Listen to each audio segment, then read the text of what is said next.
Halo Soulmate, good day mates. Ketemu lagi dengan saya Ika Febrilia di Mate Channel dan pada kesempatan hari ini saya akan berbincang-bincang dengan salah satu mahasiswa saya dari program S1 Bisnis Digital FEUNJ.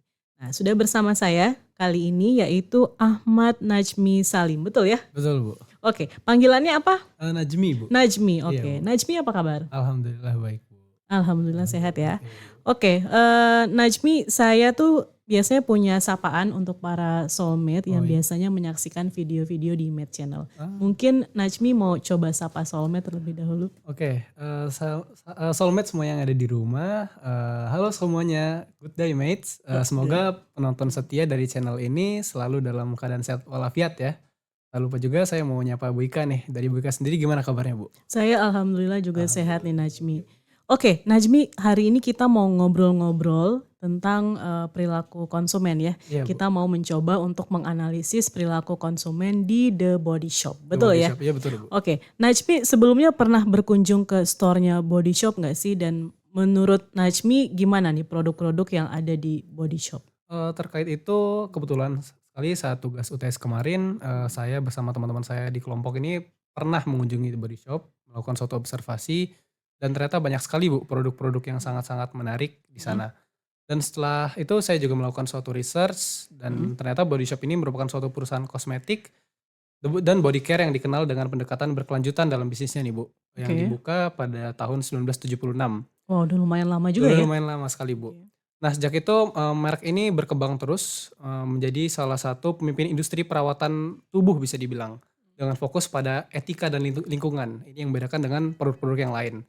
Oke. Mereka juga terkenal karena menggunakan bahan-bahan alami, membuat produk yang tidak diujikan pada hewan. Jadi sangat-sangat mengundang orang yang peduli dengan hewan dan juga mendukung berbagai macam aktivis-aktivis, inisiatif sosial dan juga lingkungan ya. Oke, menarik sekali ya. Saya mau meng-highlight yang bagian tadi bahan-bahannya yang alami. Yang alami. Nah, itu mungkin jadi salah satu selling point-nya Body Shop juga ya, Benar, Bu. sehingga akhirnya mereka punya banyak cabang di berbagai pusat perbelanjaan di kota-kota besar di Indonesia. Gitu ya Iya, Najmi Bu, ya? benar, Bu. Oke. Nah, selain itu juga, The Body Shop ini punya program yang menarik, Bu, Oke, yaitu apa itu? program Bring Back Our Bottle ya, Bring Ya. Back Our Bottle, yang di mana ini suatu program yang memungkinkan pelanggan untuk Mhm. mengembalikan botol-botol dari produk The Body Shop yang sudah habis Oke. atau dipakai, dan juga, akan digunakan lagi sebagai wadah baru. Mhm. Dan tidak hanya itu, pelanggan yang mengembalikan botol-botol itu akan Mhm. mendapatkan poin yang nanti akan bisa ditukar sebagai voucher dan souvenir-souvenir dari The Body Shop yang lainnya. Oke, menarik sekali ya programnya. Tadi namanya apa? Bring Back Our Our Bottle. Bottle, ya, Bu. Oke, jadi nggak cuma sekaligus memberikan kontribusi untuk lingkungan, tapi juga memberikan manfaat Manfaat untuk konsumen-konsumennya Body konsumennya. Shop. Oke, menarik sekali ya Najmi. Nah, menurut saya juga ini bisa jadi pengingat ya buat kita ya, bahwasanya Mhm. kita itu punya peran penting dalam menjaga lingkungan dari tindakan sesederhana ini. Oke, jadi memang kita harus nggak cuma sekedar membeli produk kemudian pakai terus Buang, buang ya. gitu ya, tapi pada akhirnya tentu saja kita perlu tuh satu program di mana setelah pemakaian produknya habis atau selesai, kemasannya bisa tetap dipakai untuk yang lain Yang gitu lain ya. ya, Bu. Oke, bagus sekali programnya. Nah, sekarang kita bicara terkait dengan pola pembelian nih Najmi. Menurut Najmi, bagaimana sih pola pembelian dari konsumen-konsumennya produk The Body Shop? Menurut saya kalau berdasarkan dari observasi yang telah saya dan kelompok saya lakukan, Oke. pola pembelian ini, dari konsumen The Body Shop ini bisa dilihat dari kecenderungan konsumen buat milih produk berdasarkan preferensi merek dan juga Mhm. faktor-faktor sosial yang mempengaruhi keputusan pembelian, Oke, gitu. ya dan biasanya prosesnya itu diawali dari pengenalan kebutuhan dulu ya, Iya, Bu. di mana konsumen itu mulai menyadari bahwa mereka punya kebutuhan tertentu gitu ya. Iya, Bu. Dan kalau khusus di The Body Shop berarti mereka punya kebutuhan terhadap produk kecantikan. Iya. Baik itu dari perasaan yang mungkin diawali dari kurang percaya diri, kemudian mungkin melihat sekitar mereka yang mungkin tampilannya lebih oke gitu ya, sehingga akhirnya mereka mencari produk yang kira-kira bisa membuat tampilan mereka menjadi lebih baik lagi. Begitu ya Iya, Najmi ya? Bu. Mereka Oke. salah satu, brand yang memainkan, perasaan konsumen bisa Oke. dibilang ya, Mhm. menggunakan psikologi mereka, ya. Mhm.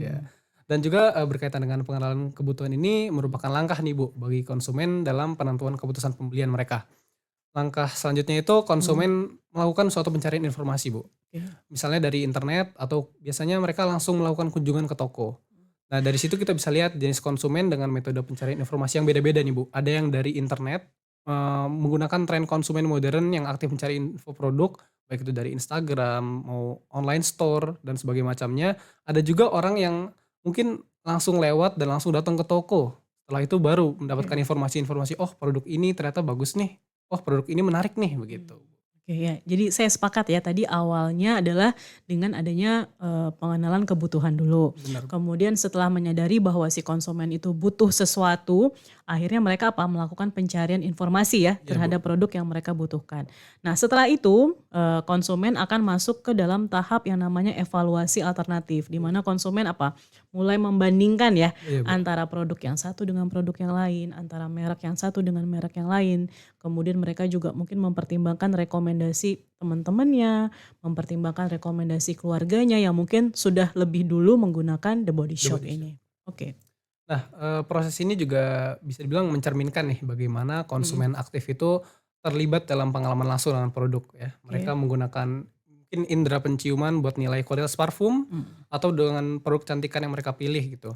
Dan terakhir, yaitu bisa dibilang tahap perilaku pasca pembelian ya.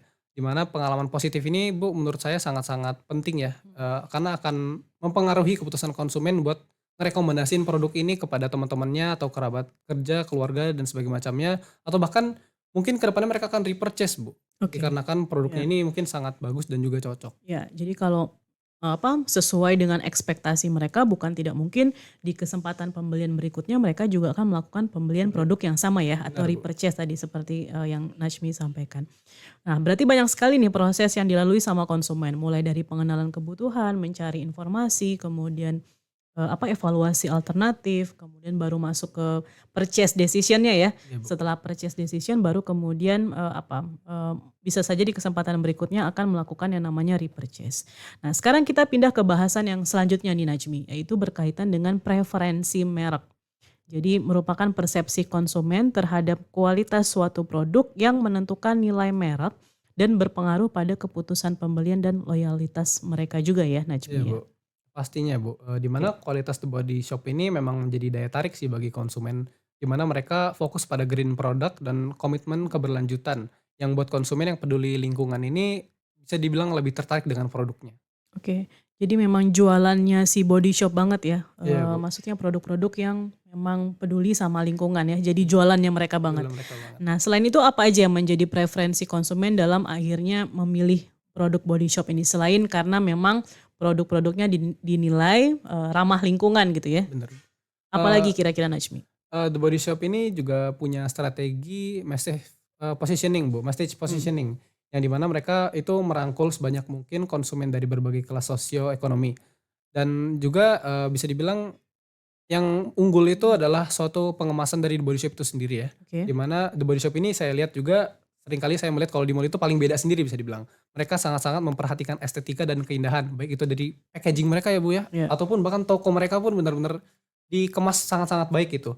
Maka Mhm. tak jarang juga, banyak banget nih pelanggan yang jadiin The Body Shop ini bingkisan-bingkisan buat kerabat atau keluarga, dikarenakan packaging-nya Mhm. itu premium banget, Bu. Bahkan beberapa orang botolnya nggak dikembaliin tapi dipakai lagi karena bagus banget gitu, Bro. Oke. Jadi jualannya nggak cuma sekedar isi produknya, Iya, tapi ternyata kemasannya yang tampilannya visual, secara visual elegan dan mewah itu juga jadi jualannya The jadi Body jualannya Shop dia, ya. iya, iya, Bu. Nah, sekarang kita bicara tentang bagaimana variasi produk yang beraneka ragam ini Najmi bisa akhirnya mempengaruhi keputusan pembelian konsumen. Kira-kira Najmi tahu nggak gimana? Oke, dengan 8 kategori produk ya, The Body Shop ini memberikan banyak pilihan kepada konsumen ya, Bu. Mereka nggak cuma memenuhi kebutuhan dasar perawatan kulit, tetapi juga dapat eksplorasi produk rambut, mereka juga ada, make up mereka ada, parfum pun Mmm. ada, dan lain-lainnya banyak banget. Dan variasi ini bisa dibilang memungkinkan konsumen nih, Bu, untuk menemukan produk yang sesuai dengan preferensi dan kebutuhan mereka yang sudah kita tadi bahas ya, Bu, ya. Oke. Jadi berbagai variasi produk yang memang disesuaikan dengan kebutuhan si konsumen. Kebutuhan mereka. Jadi konsumen tuh tinggal datang aja ke The Body Shop, kemudian mungkin bisa cerita ke pramuniaganya, Pramuniaganya, Bu. kondisi kulitnya, perawatan apa yang dibutuhkan, dan pasti akan Pasti ada ada gitu ya ya. produknya Pasti buat akan ada masalah produk mereka. yang bisa mengatasi masalah si konsumen ini. Jadi menarik sekali ya Najmi. Menarik. Oke, nah secara keseluruhan kita bisa melihat nih The Body Shop sukses membangun citra sebagai merek yang peduli lingkungan ya Najmi ya. Kita sudah bahas panjang lebar di awal bahwa produknya ramah lingkungan, kemasannya bagus dan seterusnya, menggunakan bahan-bahan alami dan berkomitmen pada kualitas produk ya. Iya, Bu. Setuju banget, Bu. Dan variasi produk yang luas juga memberikan konsumen banyak pilihan ya, Bu. Ya, dan bisa kita simpulkan ya bahwa The Body Shop ini selain memang tadi ya kualitasnya oke dan dipercaya sebagai penyedia produk kecantikan dan perawatan tubuh yang memang sudah reliable gitu ya, sudah dipercaya gitu ya sebagai sebuah produk yang mampu menciptakan dan merawat kondisi kulit tiap-tiap orang yang tentu saja berbeda gitu ya. Iya, Bu. Sepakat banget nih, Bu. Oke, menarik sekali bahasan kita hari ini Najmi. Tapi saya pengen tanya, Najmi itu pengguna Body Shop juga nggak ya? Dari tadi kayaknya Waduh. promosi Body Shop banget, Promosi. tapi pengguna juga nggak? Atau Kebetulan mengamati perilaku konsumennya aja? kebetulan karena setiap kali saya ke mall jujur emang paling eye catching banget gitu di Iya, Body iya. Shop. Jadi setiap ada Body Shop pasti nengok gitu. Pasti nengok. Pasti Tapi nengok. beli nggak? Oh, pernah, Bu. Pernah. Ini jangan-jangan promosi Body Shop tapi nggak pernah pakai produknya Body Shop. Pernah, Bu. Oh, pernah ya? Salah satu pengguna. Oh, salah satu pengguna. Berarti Najmi di sini tidak hanya melakukan observasi dan wawancara ke konsumennya Body Shop, tapi juga secara umum mungkin agak refleksi sama Refleksi diri Najmi sendiri. sendiri ya, Iya, karena Bu. Najmi merupakan konsumennya Body Shop juga. Oke, terima kasih Najmi untuk obrolan kita sama-sama, Ibu. pada siang hari ini tentang perilaku konsumen, pola pembelian, kemudian kita juga review ya, apa saja sih sebenarnya faktor-faktor yang mempengaruhi konsumen akhirnya membeli atau memutuskan untuk menggunakan Body Shop ya. Oke, terima kasih Soulmate. Nah, saya pengen tahu nih kira-kira Soulmate pengguna Body Shop juga nggak ya?